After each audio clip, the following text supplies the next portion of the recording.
नमस्कार, मी श्रीकांत उमरीकर. आपण पाहतात अनलायझर न्यूज. महाविकास आघाडीनं प्रचाराचं रणशिंग फुंकलं. तसं तर बाकी प्रचार चालू होता, पण त्यांचे इंडी आघाडीचे देशभराचे नेते राहुल गांधी यांनी प्रत्यक्ष मुंबईला सभा घेतली आणि नागपूरला एक कार्यक्रम घेतला. असे 2 कार्यक्रम त्यांनी घेतले. एक पहिला मुद्दा आहे, तुमच्यासमोर तो व्हिडिओ पण मी ठेवतो. नागपूरला संविधान सन्मान संमेलन असं त्यांनी काहीतरी घेतलं आणि तिथे आलेल्या प्रत्येकाला त्यांनी ज्या बॅग दिल्या होत्या त्याच्यामध्ये एक वही होती. बरं, नुसती वही बऱ्याचदा असं असतं कॉन्फरन्सेसमध्ये, तुमच्या हातामध्ये नोटपॅड सारखं आणि पेन वगैरे दिलेली असते. त्या पद्धतीने ते दिलं होतं, याच्यात काही आक्षेप नव्हता. त्याच्यावरती नाव त्यांनी कॉन्स्टिट्यूशन ऑफ इंडिया दिलं. पहिलं पान त्यांनी जी घटनेची संचिका आपण ज्याला म्हणतो, preamble, we the people of India, आम्ही भारतीय लोक, असं जे ते पान असतं ना, बऱ्याच ठिकाणी आता लावलेलं, ते लावलेलं होतं. आतली पानं कोरी होती. मी तुम्हाला तो पहिले व्हिडिओ दाखवतो आणि मग आपण त्याच्यावर बोलूया. नागपूरच्या संविधान सन्मान संमेलनातले वाटल्या गेलेली ही वही बघ. हे बुक काढली तर कॉन्स्टिट्यूशन ऑफ इंडियाच्या नावावर संविधानाची ही पुस्तक आहे. फक्त एकच पान हे संविधान ऑफ इंडिया म्हणजे कॉन्स्टिट्यूशन ऑफ इंडिया आहे आणि त्यानंतर ही पुस्तक पूर्ण पाहाल तर पूर्ण ही बुक कोरी आहे. म्हणजे एक प्रकारे काँग्रेसच्या लोकांनी, काँग्रेसचे राहुल गांधी या नेत्यांनी कॉन्स्टिट्यूशन ऑफ इंडियाचा अपमान केलाय, त्यांनी संविधानाचा अपमान केलाय. म्हणजे ही संविधानाची पुस्तक, परमपूज्य डॉक्टर बाबासाहेब आंबेडकरांची ही पुस्तक, त्यांनी ही कॉन्स्टिट्यूशन ऑफ इंडियाची पुस्तक पूर्ण कोरी लोकांना वाटली आहे. म्हणजे बघितलं, ही सगळी पानं कोरी आहे. आता ते बरोबर एका अर्थाने, कारण की ते तुम्हाला नोट करण्यासाठी म्हणून दिलेली वही, पण तुम्ही त्याच्यासमोर कॉन्स्टिट्यूशन ऑफ इंडिया असं दिल्यामुळे ते संविधानाचं पुस्तक आहे असं वाटतं. बरोबर, त्यात लाल रंगातलं आहे आणि ते कोरं. याचा अर्थ काय होतो? म्हणजे सगळ्यात पहिले स्वतः काँग्रेसच संविधानाचा अपमान कसं होतं हा जो आरोप त्या व्हिडिओत केला, हा तोच खरा ठरतो ना. बरं, नुसतं बोलघेवडेपणा नाही, याच्यात राहुल गांधीचा काही संबंध नाही. मी तुम्हाला त्यांच्या जन्माच्या आधीची गोष्ट सांगतो. सगळ्यात पहिल्यांदा घटना स्वीकारल्याच्या नंतर पहिलीच घटना दुरुस्ती पंडित जवाहरलाल नेहरूच्या काळात झाली. ते सरकार लोकांनी निवडून दिलेलं नव्हतं, लक्षात घ्या. प्रांतिक सरकारच्या ज्या निवडणुका झाल्या होत्या त्याच सरकारला हंगामी सरकार म्हणून मान्यता दिली गेली. त्यांच्या हाती भारताचा राज्यकारभार सोपवला. त्यांच्यावर जबाबदारी ही होती की घटना स्वीकारणे, घटनेप्रमाणे निवडणुका घेणे आणि त्या निवडणुकातून जे सरकार सत्तेवरती येईल त्या सरकारकडे कार्यभार सोपवणे. म्हणजे जवाहरलाल नेहरूचं जे पहिलं सरकार होतं 1947ला, त्यांनी जी शपथ घेतली ती हंगामी पंतप्रधान म्हणून होती. घटना स्वीकारल्याच्या नंतर पहिलीच घटना दुरुस्ती, अजून लोकसभेची निवडणूक झालेली नव्हती. आज जे संविधान बचाव म्हणून सगळे बोंबलणारे त्यांना आमचा अतिशय दाहक असा प्रश्न आहे की पहिली घटना दुरुस्ती करून शेड्यूल 9 घटनेचं परिशिष्ट 9 त्याच्यामध्ये सगळे शेतीविषयक कायदे टाकले आणि सर्वसामान्य शेतकऱ्याचा जमिनीवरचा अधिकार काढून घेण्यात आला. मी जबाबदारीनं वाक्य वापरतोय. शेड्यूल 9 मध्ये जी पहिली घटना दुरुस्ती झाली त्यानं सगळ्यात पहिल्यांदा मालमत्ता स्वातंत्र्याचा गळा घोटला आणि जी ॲग्रिकल्चरल लँड आहे, याने झालेली नाही, याने झालेली जमीन तुम्हाला सरकारला ती हवी असेल तर तुमच्या परवानगी शिवाय ती सरकार घेऊ शकत नाही. पण जर ॲग्रिकल्चरल लँड असेल, तुमची शेतजमीन असेल, तर ती शेतजमीन सरकारला अधिग्रहित करण्यामध्ये कसलाच अडथळा नाही. तुम्ही नाही म्हणू शकत नाही. तुमच्या परवानगीची गरज नाही. तुमची शेत जमीन सरकार केव्हाही कुठल्याही कारणानं काढून घेऊ शकतं. त्याला तुम्ही विरोध करू शकत नाही, न्यायालयात जाऊ शकत नाही, दाद मागू शकत नाही. फक्त त्या जमिनीचा मोबदला जो काही मिळाला असेल तो कमी असेल तर त्याच्यासाठी फक्त तुम्हाला न्यायालयात जाऊन मोबदल्यासाठी भांडता येतं. वर्षानुवर्षे ते खटले चालतात, मोबदला मिळतोच असं नाही. ही सगळ्यात पहिली घटना दुरुस्ती करून घटनेचाच गळा दाबण्याचं काम पंडित जवाहरलाल नेहरूंनी केलं आणि आज त्यांचेच वंशज असलेले राहुल गांधी हातामध्ये हे घटनेचं रिकामं पुस्तक घेऊन सगळीकडे बॉम्ब करतात. घटना बचाव संविधान बचाव. हे पहिला प्रसंग आताच नागपूरला घडलेला.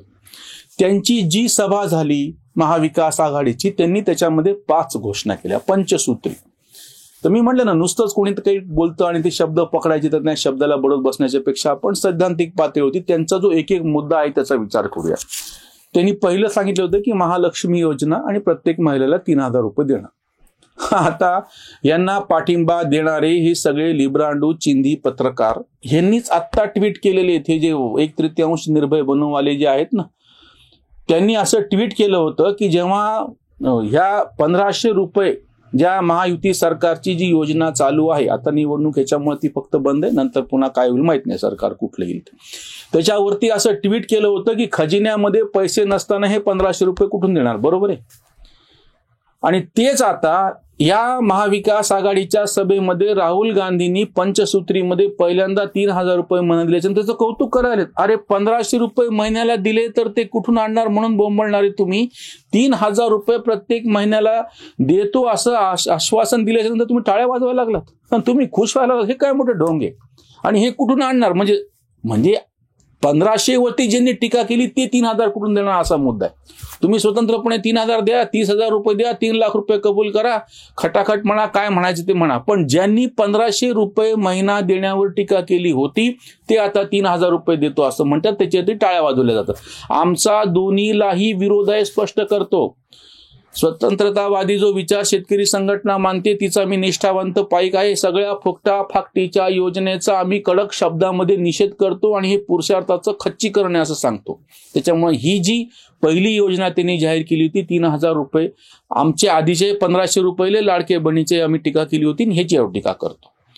महिलांना एसटीचा प्रवास मोफत, आम्ही त्या एसटीवरती वारंवार सांगितलेलं आहे की त्याचा पूर्ण कबाडा वाजलेला आहे, ते सुधारणं शक्य नाही. त्या एसटीचा प्रवास ही अतिशय गैरसोयीची अशी गोष्ट होऊन बसलेली आहे, कारण की ती त्याच्या सोयीप्रमाणे नाहीच आहे. त्याच्यापेक्षा त्या कुठल्याही बाईला तिच्या घराजवळून ती जी 6 आसनी जी रिक्षा मिळते तिनं बिचारी हातातलं ती बोचकं त्या टाकती आणि तिला त्या मुख्य फाट्यापर्यंत किंवा जिथपर्यंत जायचं तिथपर्यंत जाता येतं, कारण की ती तिची सोय आहे. एसटीची तासनतास उन्हामध्ये वाट पाहत बसणे, कधी येईल काय माहित नाही. तिचा फुकटाचा प्रवास परवडत नाही. म्हणजे सध्या जे तिकीट आहे ते परवडत नाही, फुकटाचा तर परवडण्याचा तर काही मुद्दाच नाही. ह्यांना ज्यांना वाटतं आहे हे सगळा फुकटेपणा पोचणे जे चालू आहे ते अतिशय चूक आहे. तिसरी योजना 25 लाखाचा कुटुंब रक्षण आरोग्य विमा आणि मोफत औषधी. परत तेच, या ज्या सगळ्या फुकटा फाकटीच्या योजना आहेत त्या प्रत्यक्ष जेव्हा अंमलामध्ये यायचं म्हणतात तेव्हा काय आणि कसं त्याचं धिंगाणा होतं सगळ्यांना माहिती आहे. त्याच्यानंतर ही चौथी जी आहे ना ती जास्त भयानक आहे. 50% आरक्षण मर्यादा हटविण्यासाठी प्रयत्नशील. आणि शेवटची आहे जातनिहाय जनगणना. खरं तर 1931 पासून हा विषय पेंडिंग आहे, 90 वर्ष होऊन गेलेली आहेत. जातनिहाय जनगणना झालीच पाहिजे असं मी म्हणतो, कारण की त्याच्या निमित्ताने एकदा हे सगळं भांड फुटू द्या. मागास जाती फक्त SC ST ची जनगणना होते, आम्ही वारंवार तो मुद्दा मांडलेला आहे. एकदा जातनिहाय गणना होऊन जाऊ द्या, म्हणजे प्रत्येक जातीचे किती लोक कळतील, त्याच्यातल्या मागास जाती किती, त्यांचं प्रमाण किती, त्याच्याप्रमाणे त्यांना आरक्षण द्यायचं किती. आणि दुसरा जो मुद्दा आहे 50% आरक्षण हटवण्याचा, हा तर इतका प्रचंड प्रमाणातला बुद्धिभेद आहे. सर्वोच्च न्यायालयात या संदर्भातले सगळे खटले कोमामध्ये जाऊन पडलेले आहेत. 50%च्या पुढे आरक्षणाची मर्यादा जाऊ शकत नाही. अगदी काठावरती 10% EWSचं जे आरक्षण आहे ते जेमतेम टिकलेलं आहे. विशेष बाब म्हणून त्याच्या पलीकडचं असलेलं तमिळनाडू मधलं जे 65% आरक्षण आहे ते पण आता वादाच्या भोवऱ्यामध्ये अडकलेलं आहे आणि ते शेड्यूलमध्ये 9 मध्ये टाकलेलं होतं म्हणून आतापर्यंत वाचलं. ही सगळे 50%च्या पुढची आरक्षणाची जी सगळी प्रकरणं आहेत ते कुठल्या ना कुठल्या तरी निमित्तानं पूर्ण पीठ बसून, खंडपीठ नाही, सर्वोच्च न्यायालयाचे सगळे न्यायमूर्ती, मी तर म्हणतो उच्च न्यायालयाचे सगळे न्यायमूर्ती, सगळे 1-2 महिने सगळे बाकीचे खटले बंद करा, हे सगळे खटले उचलून सर्वोच्च न्यायालयामध्ये वर्ग करा. सगळे न्यायाधीश, भारतातल्या सगळ्या उच्च न्यायालय आणि सर्वोच्च न्यायालयातले सगळे न्यायाधीश बसवा एकत्र आणि एकदा हे पूर्णपणे याचं कांडकं वाजवा. 50%च्या पुढची सीमा आरक्षणाची नेता येत नाही, कारण की तसं जर केलं तर आरक्षणाचा मूळ हेतू संपतो. घटनेमध्ये बदल करावा लागेल आणि त्याच्यातून जो प्रचंड प्रमाणामधला कायद्याचा गोंधळ तयार होईल. बाकीचा रस्त्यावर काय होईल काय नाही ती गोष्ट वेगळी. त्याच्यामुळं महाविकास आघाडीने हे ज्या पद्धतीने पंचसूत्री मांडलेली आहे ते पंचसूत्रे नाहीत. या पंचसूत्रेमुळे वेगवेगळ्या सामाजिक सगळ्या काय म्हणता येईल त्याला जे आंदोलन, त्या सगळ्यांचे जे आवाज उठतील ते जसे कुत्रे भुंकतात ना तशा पद्धतीने ते सगळा आरडाओरडा सुरू होईल. विशेषतः घटना हे 2 जे मुद्दे आहेत, जातीनिहाय जनगणना झालीच पाहिजे उलट, पण त्याच्या नेमकं उलट तुम्ही जेव्हा 50% पेक्षा पुढे म्हणता तेव्हा विनाकारण तुम्ही कुत्र्याला दगड मारणे आणि त्या कुत्र्यानं भोभो करत सुटणे असा तो प्रकार आहे. इथेच थांबूयात. धन्यवाद.